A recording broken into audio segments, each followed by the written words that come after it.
हवन कुंड एक धार्मिक कथा। हिंदू सनातन धर्म में हवन कुंड का अद्भुत महत्व है। हवन कुंड आहुतियों के लिए बनाया जाता है, लेकिन हवन कुंड की आहुतियों का उद्देश्य अलग अलग हो सकता है। धर्म के इन्हीं तथ्यों से यह धार्मिक कहानी हवन कुंड के महत्व को उजागर करेगी। प्राचीन काल में एक बहुत बड़ा राज्य था। उस राज्य में धन की निरंतर कमी बनी रहती थी। राज्य में कोई श्रेष्ठ राजा तो नहीं था। हाँ, छोटे मोटे जमींदार अपने अपने स्तर पर राज किया करते थे।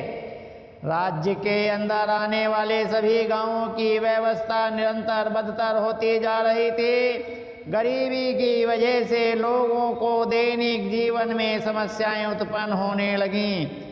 खाने पीने की चीज़ों की भारी कमी आ चुकी थी, जिसकी वजह से लोग कीड़े मकोड़े सांप बिच्छू तक खाने लगे। एक रात एक बुजुर्ग सड़क पर तड़प रहा था। रास्ते से दो व्यक्ति गुजरते हुए उसे देख लेते हैं। वह तुरंत उसकी मदद के लिए उसके पास पहुंच जाते हैं, लेकिन जैसे ही वह उसे हाथ लगाते हैं, दोनों ही उसी तरह तड़पने लगते हैं और देखते देखते कुछ घंटों में ही उनकी दर्दनाक मौत हो जाती है। रात भर सड़क पर तीनों लावारिस पड़े रहते हैं। सुबह होते ही उन तीनों के आजू बाजू लोगों की भीड़ लग जाती है। तभी दो लोग उन्हें उठाने जाते हैं, लेकिन ये दोनों भी किसी बीमारी से ग्रसित होकर तड़पने लगते हैं। राज्य में एक अनजान महामारी ने अपने कदम रख दिए थे।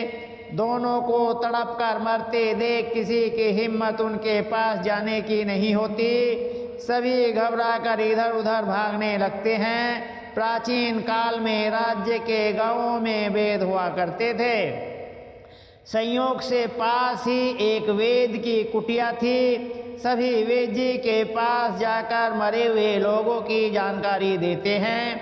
वेद जी भागते हुए उसी स्थान पर पहुंच जाते हैं जहां वह मृत अवस्था में पड़े थे। महामारी के चलते वह उनके नज़दीक नहीं जाना चाहते थे। तीनों का शरीर काला पड़ चुका था, जिससे वेद जी को आभास हो रहा था कि यह कोई जहरीली वायु का प्रभाव है और हो ना हो यह वातावरण प्रदूषित हो रहा है। वेद जी सभी को अपना चेहरा कपड़े से ढकने को कहते हैं। महामारी अपरिचित थी, जिसके बारे में अभी तक किसी को कोई जानकारी नहीं थी। वेद जी शास्त्रों की मदद से इस महामारी के उपचार का पता लगाने की कोशिश करते हैं। उन्हें शास्त्रों में एक जगह प्रदूषित वायु को शुद्ध करने के लिए हवन कुंड का जिक्र मिलता है, जिसमें बताया गया है कि वायु में तरह तरह के विषाणु विद्यमान होते हैं, जिन्हें नष्ट करने के लिए विभिन्न प्रकार की लकड़ियों से हवन किया जाना चाहिए, जिसके प्रताप से वायु में उत्पन्न विष पृथक हो जाएगा और वायु प्रवाह पुनः निर्मल होने लगेगा। धीरे धीरे करके कई गांवों से इसी तरह इंसानों और जीव जंतुओं के मृत्यु की खबर आने लगी।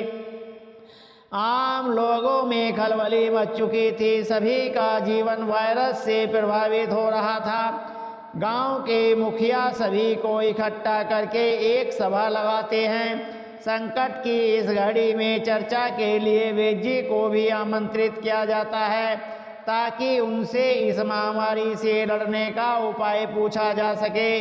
वेद जी ने शास्त्रों की सहायता से यह तो पता लगा लिया था कि वायु को शुद्ध करने के लिए हवन करना उपयुक्त होगा, लेकिन इस वायरस को नष्ट करने के लिए किस पेड़ की लकड़ियों का इस्तेमाल किया जाएगा, यह वेद जी नहीं जान पाए थे।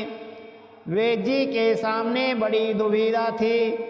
अभी उन्हें संपूर्ण जानकारी नहीं थी, इसलिए वह गांव के मुखिया से खुलकर सब कुछ कह देते हैं। सभी सोच में पड़ जाते हैं। अचानक गांव के मुखिया वेजी से कहते हैं, क्यों न हवन कुंड में इस्तेमाल की जाने वाली सभी लकड़ियों का एक समूह बनाकर हवन करें।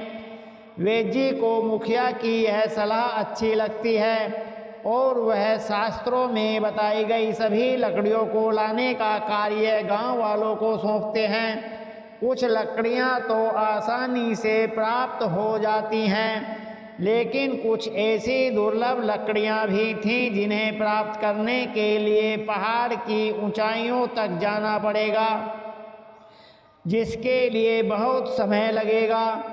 तभी वेजी को एक विचार आता है, यदि पहाड़ के ऊपर जाकर हवन किया जाए तो आसपास के सारे गांव की जलवायु शुद्ध होगी, जिससे और भी अतिशीघ्र समस्या का समाधान होगा। वेजी मुखिया से कहते हैं, हम पहाड़ी के ऊपर सबको लेकर चलें और वहीं हवन कुंड की स्थापना करके हवन करें, तो पूरे राज्य की जलवायु शुद्ध की जा सकती है।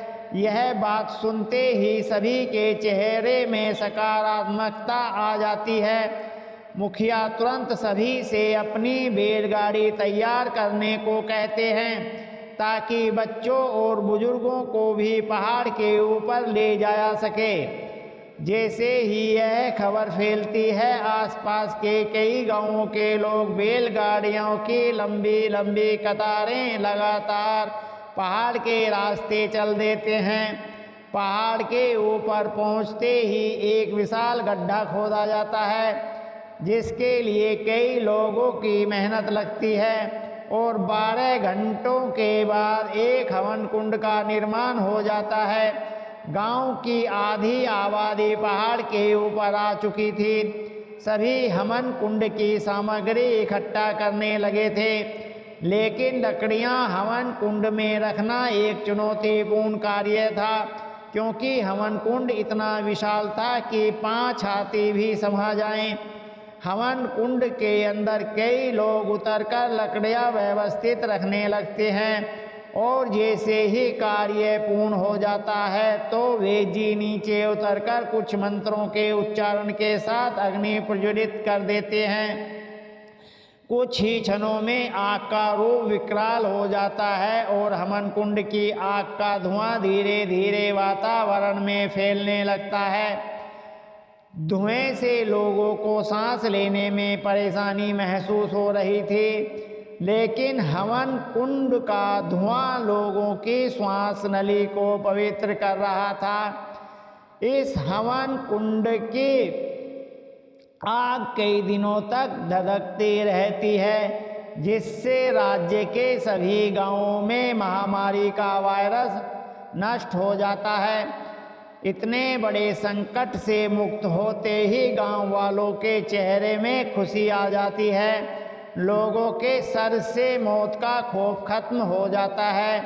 आज भी कई धार्मिक इतिहासों में आधुनिक बीमारियों से लड़ने की विधियां लिखी गई हैं, सिर्फ सही समय पर उसका उपयोग सीखना बाकी है। हवन कुंड के प्रताप से सभी को नया जीवन प्राप्त हो चुका था। जीव जंतु और मनुष्य सभी खुलकर हवा में सांस ले पा रहे थे।